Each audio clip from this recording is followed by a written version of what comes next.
Game na. Okay.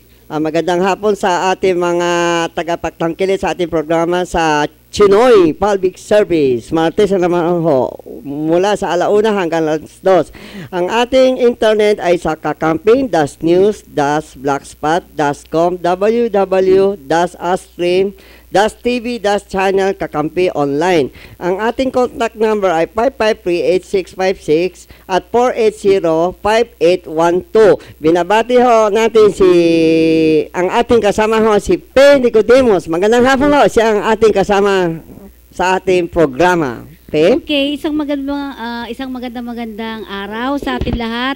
At syempre, itong araw na to ay Tuesday, no? Holy Week na. Martes Santo. Yeah. Martes Santo na po sa Pilipinas, ano?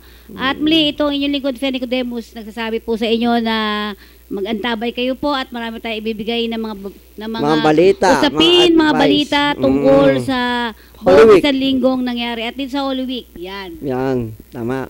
Ang ating topic ho ay mamaya na o tuloy na? Tuloy-tuloy mo na, Tuloy-tuloy mo na. Oo. Ano masasabi mo tungkol sa balita ho natin, tungkol sa mga ng PNP High Alert sa semana? Okay, yan yan ang PNP mga daw, headline natin. Ay high alert sa Semana Santa. Ayan, so lahat ng ating mga ka-PNP ay alerto sila sa mangyayari ngayon dahil sa marami ang magsisiuwian, magsisialisan, kaya dapat ang mga PNP dapat tsaka ang bahay nila, huwag natin iwanan na walang tao, at least kahit mga isa, sarado na lang mabuti. Dahil dyan sinasamantala mga ating mga opportunista. Okay. So ano mo masasabi mo dyan, partner, tungkol dito sa mga pag-alis ng ating mga kababayan at lalo na ngayong matagal na bakasyon, ano? Ano ang masasabi mo dyan? Ang masasabi ko kung mag-ingat na lang ang pagmamaneho, kung sino ang driver, huwag kayo uminom. At dahan-dahan lang ho, dapat bago kayo umalis, check up ninyo mga goma, tubig, brake fluid, at ang iba ho. At sa ating mga kasambahay, at sa ating mga kung naiwan kayo sa bahay, sana maging observation kayo. Baka mamaya, kunyari lang, inutos ako, yung amo mo, pinakukuha ng pera, baka mamaya, sinunod ang gawa. Di ba? Minsan hindi maiwas yung Meron mga kasambahay, minsan niloloko yung ibang tao o inutos na dahil naka-aksidente. Di ba? Minsan may ganyan nangyari. Yan. Okay, basahin natin to ha. Isinailalim na simulang kahapon o Lunes yun sa heightened alert status ang buong puwersa ng Philippine National Police sa Luzon at Visayas region. Habang nananatili naman sa full alert status ang bahagi ng Mindanao, kaugnay ng paggunita sa Semana Santa sa bansa. Yan. So talaga namang alerto. Naka-high alert na talaga. Mga PNP. Pero sana karagdagan, hindi lang PNP dahil dapat mga barangay area na sasakop at ang mga kagawad. Makmasid-masidan ng bawat mga bahay, baka merong walang tao na sinasamantala tinatanggal ang mga bubungan. Yan. So yan ang unang observation. Aside from the PNP, mga barangay at tanod. Yun, yung mga barangay, at receive. yung mga tanod, etc. Kung nakita ho ninyo, may nakita na hindi namumukha taga doon, mak-observation kayo. Ano kinikilos. At saka kung pwede ay wag umalis ang buong pamilya, ano? Sana ho. Pero sana. hindi maiwas talaga. Once a year lang sila makapag-reunion Kaya lang, mga electric, ingat lang, baka may nakalimutan, pag-uwi nyo, baka pating bahay nyo na wala. Okay? O maghabilin sa kapitbahay niyo. Kung may nakita nila hindi ka nice ang kilos, pwede mag-report sila sa barangay area. Di ba? Ang importante neighborhood pakikisama. Okay? At dapat siguro ay pagplanuhan ang lahat-lahat ng mga bagay na gagawin ngayon Semana Santa. Dahil alam natin, partner, kailangan talaga ang kaalistuhan at ang seguridad ng bawat isa. No? Dapat sa ating mga kinaukulan, lalo ang ating mga kapulisya, listo lang, pati mga barangay tanot, i-observation pag may nakita niyo mga bagong mukha, umaaligid o anong kahina-hinala ang kilos. At pangalawa, Minsan ho, iniiwan mga saksakan ng ilaw, mga diyan makaroon ng sunog. Yan karaniwan mga Pwede, ibaba na lang yung switch, no? Lahat. I-power off ka ba? Ganun ba ang gusto Oo, mo ganyan sabihin? nga, para makaiwas ng sunog. At makakatipid ka pa sa O, tsaka, kuryente. para sa akin po, the best, habilin na ng kapitbahay kung gusto nila mag-iwan ng walang tao. O, pakitignan lang, pag may nakita mga hindi maganda makripot na sa barangay area. Okay. At siyempre naman, dun sa mga nasa loob lamang ng bahay at nasa loob lang ng bahay, hindi umalis kayo ba? Umaalis kayo? Hindi Pag- naman sa hindi. bahay, kami taga-bantay. So sa bahay lang kayo magbabantay ng mga bahay-bahay doon. Oo, kasi Pero iba yung na mga yun. nasa loob ng bahay, mas maganda ay manatili sa loob ng bahay, 'di ba? Mas maganda. Maknood na lang kayo ng BCD. Oo, Ganyan. manood Kahit- na lang. oo. Oo. They're not so very happy. It was a sad type of crisis, di ba? Yung ordinary saya. Hindi So naman parang talagang. ito ay pagsasama-sama Oo, ng ganyan mga lang. pamilya. Tama. Hindi naman gano'ng kagrabe. Sana magtulungan lang tayo. Mm-mm. Ano pa balita? Okay. Sige, gusto natin sana paalalahanan din yung mga bahay-bahay o yung mga pamilya na aalis. Ano ba yung dapat nilang gawin pag sila ay bibiyahe? Ano ba yung mga dapat? Una ho, dapat check up nila mga sa mekaniko na lang. Yun yung sasakyan nila. Kung okay ang condition, tubig, brake fluid, at ang goma, yan ang mga importante. Blow bag daw. Asan na yung kunin mo nga kay yung blow bag na tinatawag? Saka kailangan lang ho, bago kayo magbiyahe malayo, pa-testing nyo ang inyong mga kanya-kanya mekaniko, check up kung okay na, nasa good condition. Kasi mahirap na pag nasa highway, pag nasira, napakahirap. Okay. So, tatandaan natin, may mga termino na dapat tayong ayusin at para mas maganda o happy ka sa pagbibiyahe, di ba? Okay. Oo. Katulad ng iba na parang wala lang, tiwala sila dun sa sasakyan nila, Oo. hindi pala dapat yun. Minsan, bago-bago lang, may sira na eh. O, kaya kailangan pinapacheck talaga maigi Oo nga. para kung interesado ka talagang gumanda ang pagta-travel mo, aba, ganun talaga. Aka na. Ano gusto? Ayan. Hindi pa rin pala pareho. Sige, ang blow bag natin ay ito, alam mo mahaba ito Dapat i-check ang brake, di ba? Brake fluid, ganyan. Hangin. Yung kanyang mga ilaw, kailangan din. Hangin. Yung oil. Oil, tama. Di ba? Kung kailangan magpa-change oil dahil ang oil din ay Saka napaka-importante. yung radiator nila, tubig, importante. Water sa radiator. Okay? Yung kanyang battery, kailangan i-check pa rin yan. Goma. Oo. Air at saka yung gas. Gas. Diba? Yan. Kailangan baka naman mamaya, konting-konti lang yung gas na nilagay mo. Tapos, nasa isang liblib ka na lugar, naubusan ng gasolina, mahirap yan. Katulad kami.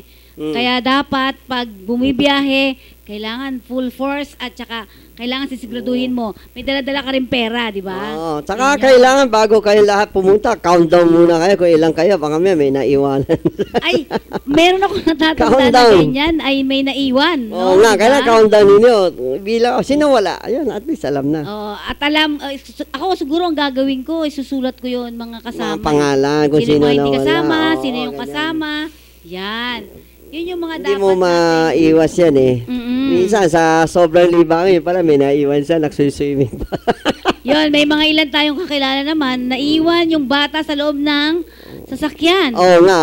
Diba? Ay, buti Kasi yung nakauwi sa na sobrang sila. kasiyahan, baka may nakalimutan isa sa inyong mga mahal na sa buhay na iwan sa sasakyan o sa isang lugar o sa swimming, ganyan. Meron kaming isang kakilala dyan, Kaloy. Mm-mm. Yung, ano ba tawag dito, after na ng swimming, so pagod lahat, di ba? Pagod lahat.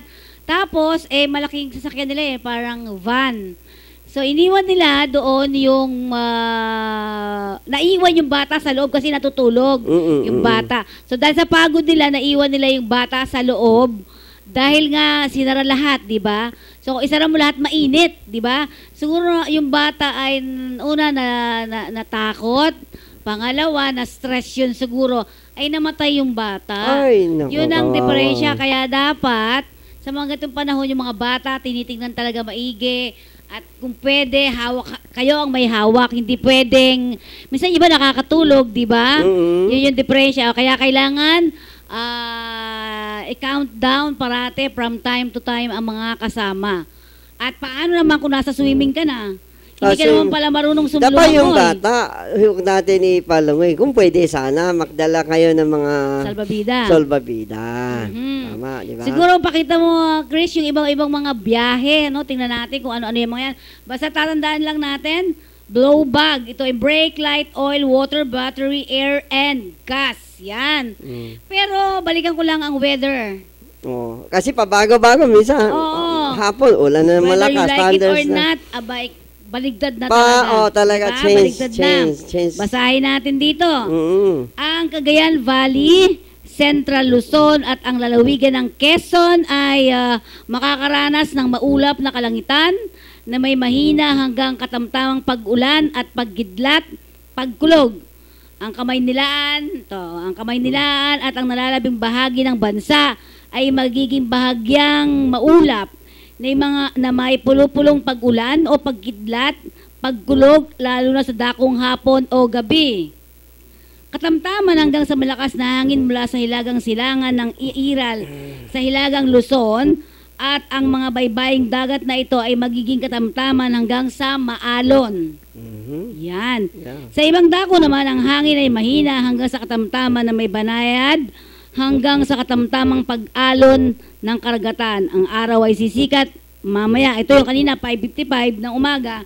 At lulubog ito ng alas 6:07 ng hapon. Pero Ito ay ayon sa karagdagan, Pag-asa. magdala sila ng malamig tubig. Alam mo naman ngayon, mainit. Baka ma-heatstroke iba o iba. Alam mo na, matakaw tayo sa tubig. Mga tao dahil sa malayong biyahe. Oo, yun yung isang buti handa diba? ng tubig, yung Lagi pang-inom tayo may nila. dalang mga tubig-tubig din siguro. Hindi Ano? natin maiwas. Chris, papasyal ba naman kami dyan sa Middle East? Ikaw talaga, oh. Parang Middle East yata yung nakita kung pinapapasyal. Hot weather doon. Well, anyway, yan, At siguro may mga ilan pa tayo. Katulad nitong mga ibang topic. Oo, ibang topic. Eto ba, meron daw dito yung Barangay Commonwealth na lubog sa baha. Nako. Sa inyo ba, sa Tondo, bumaha? Wala, very clean na dahil maganda Talaga? ang kanal na doon. Maganda nga ang Tondo ngayon eh. No? Maganda na maganda, siya. wala na ba? Katulad dito, sa Commonwealth daw na bumaha kasi kahapon, Oo. medyo malakas Matapos daw. ang halos isang oras na pagbuhos ng ulan kamakalawa ng gabi, nakaranas ng matinding pagbaha ang Purok 1, Upper Nawasa, Barangay Commonwealth sa lungsod ng Quezon dahilan para mangamba ang mga residente dito. Diba dyan yung mga landslide, etc. Yung mga, Yan. Yan. So, medyo ano yan. O yan, may tawag na tayo. Meron na pa rito na babala ng CHED. Yan. Pinabulaan naman ni Olivares College. Politically motivated ito ang tahasang pahayag ng Olivares College tungkol sa ibinalitang babala ng Commission on Higher Education na ipasasara ang kolehiyo dahil mababa ang passing grade sa kursong nursing. Yan. hindi bali, mahal ang bayad, basta maganda quality. Kung ganyan kahina ang quality, di sara na. Tsaka masyadong marami na nursing kumpara sa akin. Vocational, para sa akin maganda kita vocational ngayon. Alam mo Ano bakit? ba mga vocational lang? Ay mga mechanic, isang gawa lang, 500 minsan, 300, di ba? Ay mga, hindi sinasabi na white collar job, mga TV technician, isang TV sila, makano na. Oo. Di ba? Minsan, Hindi naman bibigay na nakukuha sa sa'yo white collar job May sasabihin sa'yo, sa'yo na nga yan, bibili na lang ako ng bago.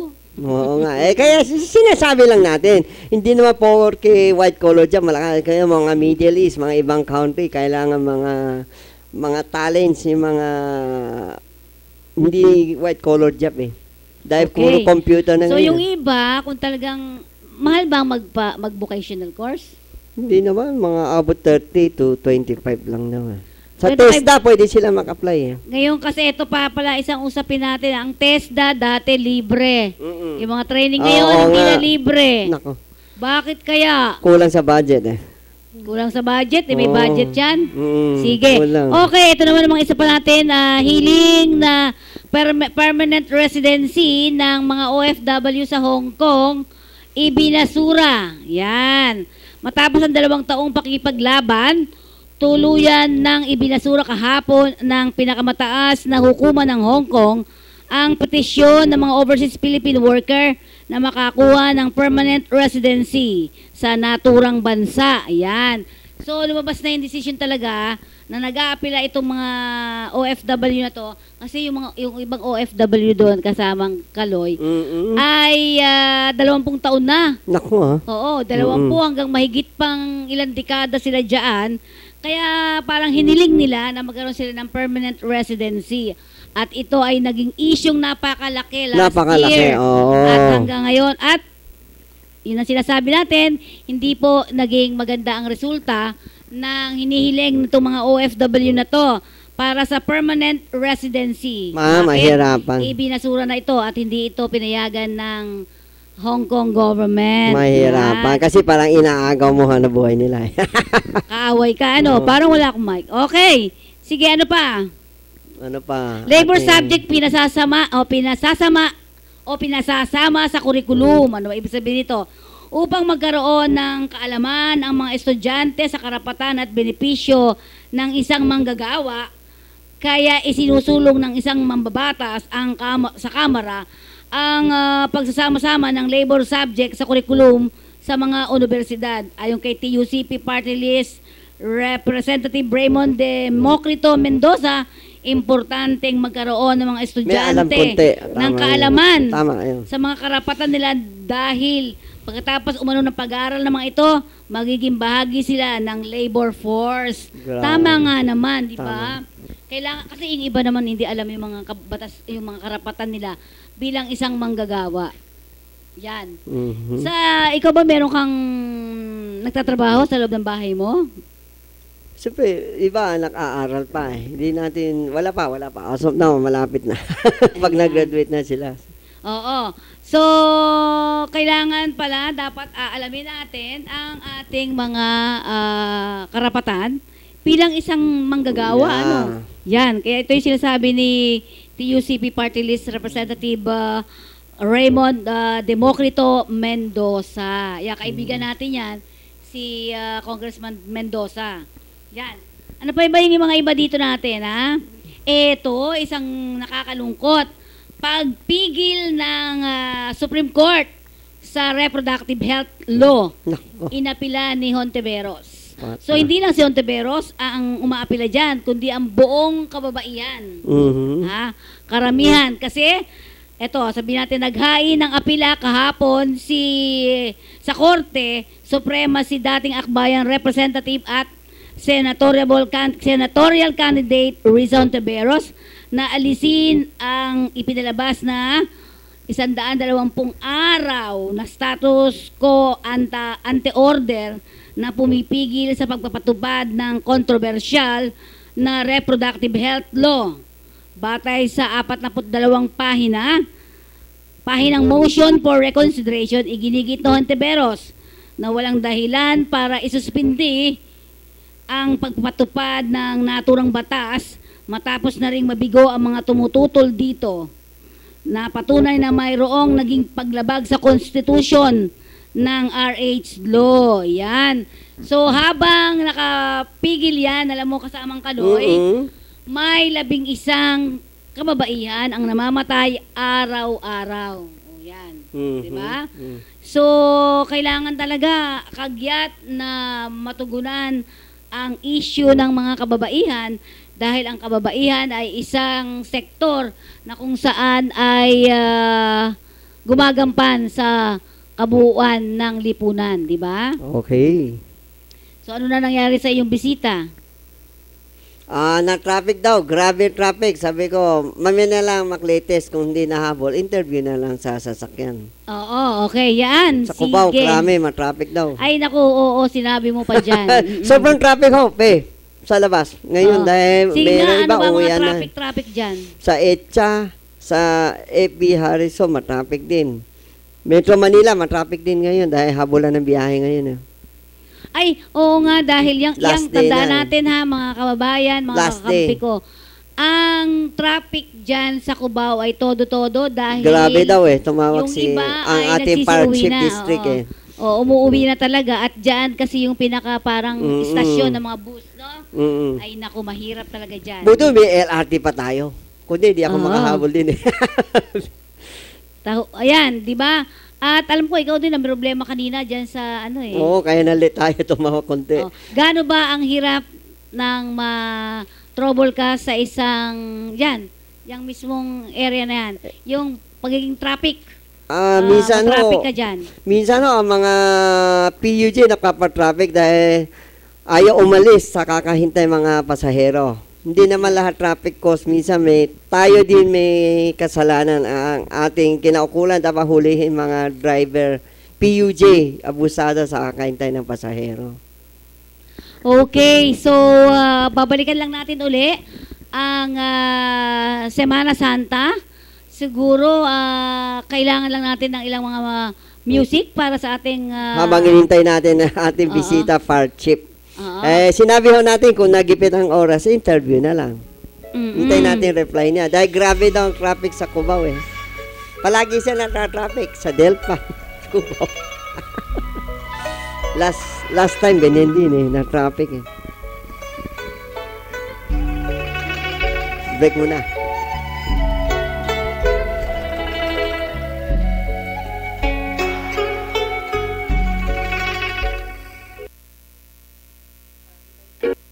Lumalaki ang pamilya, kailangan mas malaking bahay. Umaasenso, kailangan mas magandang bahay. Kailangan pag-ibig.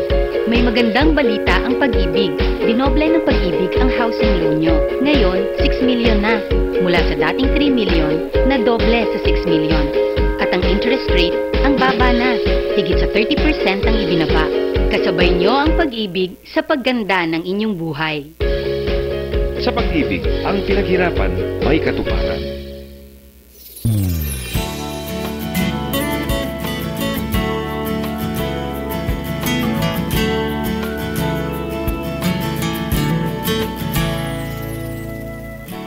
Marinig ko lang pangalan mo, nangingitim na ako. Nararamdaman ko saya na dala mo sa puso ko.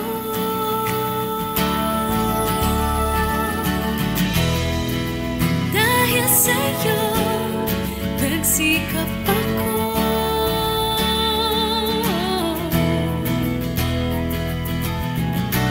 Nagkabahay ako sa tulong mo.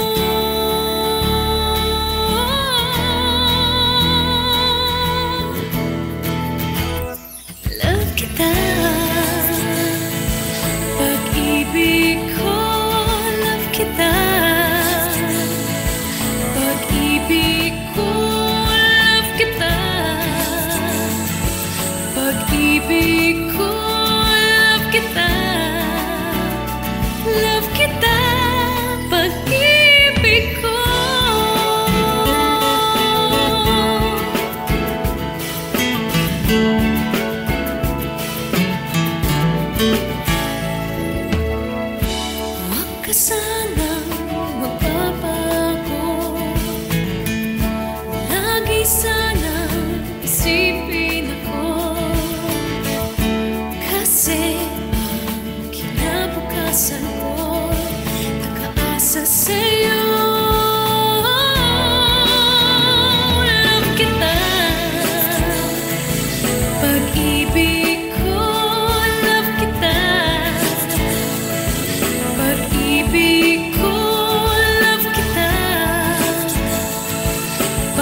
Okay, balik tayo sa ating programa. Meron akong Oo. pahabol dito tungkol sa AFP AFP, ah? Oo. Anong balita? Dahil sa Semana Santa, di ba nagkakaroon ng tunggalian yan NPA, yung mga AFP. Mm-mm. Pero sa ngayon, walang plano ang Armed Forces of the Philippines o AFP na magpatupad Okay ng Pwede na. suspension of military. Santiago, Laguna. Ala.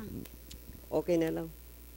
Walang plano ang Armed Forces of the Philippines na magpatupad ng Suspension of Military Operation o SOMO o tigil putukan laban sa grupo ng mga rebeldeng New People's Army. Yan, ng mga NPA. Ngayong panahon ng Semana Semana Santa. Santa. So, ceasefire muna ngayon lahat, no? Siyempre, Sanang lahat, lahat ay manatili sa nakalmado. Kalmado. At dahil sa araw ng Semana Santa, ay dapat ang lahat ay Ceasefire. nagninilay-nilay. Ibig sabihin, dapat lahat mabait. Paggalang sa Diyos. Dahil kailangan gumalang tayo sa kung sino may pinaniniwalaan natin, di ba? So, habang tinitingnan pa natin, kung makakausap natin, siguro dyan mo ilagay, no? Itong si Colonel Santiago. Oo. Tama? Yan, fire chief Yan, natin oo. sa Bureau of Fire. Siya. Dahil sobrang traffic daw. At dahil Super Semana talaga. Santa pa rin, Oo. dapat ay, anong tawag doon, magbigayan. Diba? Hindi pwedeng lagi maitang ulo. Hindi, kasi uwian na ngayon eh. Karaniwa, habulan alam, uwi. Iinit talaga ang ulo mo. Alam mo bakit? Sa traffic, Sa diesel. traffic. Saan pa? Ayaw magbigayan, lubak, Ay, oo, saka yan. Makali. At Mostly saka sa Metro syempre- Manila, 70% ginagawa nila. Kaya dapat ay kalmado lang talaga. Oo eh, mali ang At timing dapat, alam mo, yung timing, dahil mainit ang din ang Maraming panahon. timing eh, mali ang timing gawa. Hindi, mainit ang panahon, so kailangan po, pag mainit ang panahon, kailangan may dala kang laging nag-maintain ka ng water sa'yo. Diba? Ay, May imbis, isang di bote ng ba, water. dati ang diesel mo, 200, ngayon hindi na, times 2 na, 400 na, kundi masisira. Kaya nga, Hindi ka yan. So, tingnan natin yung ibang mga ano ni Chris dito sa kanyang Semana Santa na ito. Fire Brigade. Yan, Oo. habang Hindi, in-interview Semana natin. Santa ito. Semana. Dahil kayo ba nakikiisa rin kayo sa sineselebrate Okay ng mga din. Kristiyano? Kasi parehas din ang Catholic din. Sa inyo Marami ba? din sa Chinese na join sa mga simbahan din. Talaga? Oo, may mga Kristiyano na rin na ano, no? Mm-mm. Na mga... Pero may pahabol tayo. Ang ating CBCP parang hindi sumangsang-ayon sa atin mga Pilipino na huwag na pa ako sa krus, hindi na daw uso. Anong opinion mo? yan. Isa pa yan. No? Diba? Matagal na to, no? Pwede pahabol Nung bata pa ako talaga, pinuntahan talaga namin yan, yung pagpako sa krus na yan. Oo, kaya Diyan sabi hindi yan na sa daw uso eh. Pampanga. Mm-mm. Alam nyo, sa akin, sabi nga Anong opinion mo? Sa akin lang ha, kasi kanya-kanyang paniniwala yan. Yung mga taga-kutod talaga ay naniniwala talaga sila. Super. Kaya hindi natin sila pwedeng, alam mo yung gano'n, hindi natin sila pwedeng panghimasukan. Pero yung sa akin lang bilang ako as broadcaster, anchor, at Panata. NGO worker, Yeah, no, hindi mo pwedeng saktan ang sarili mo. tama. Yan. Parang Sapat na ayaw daw. ng Panginoon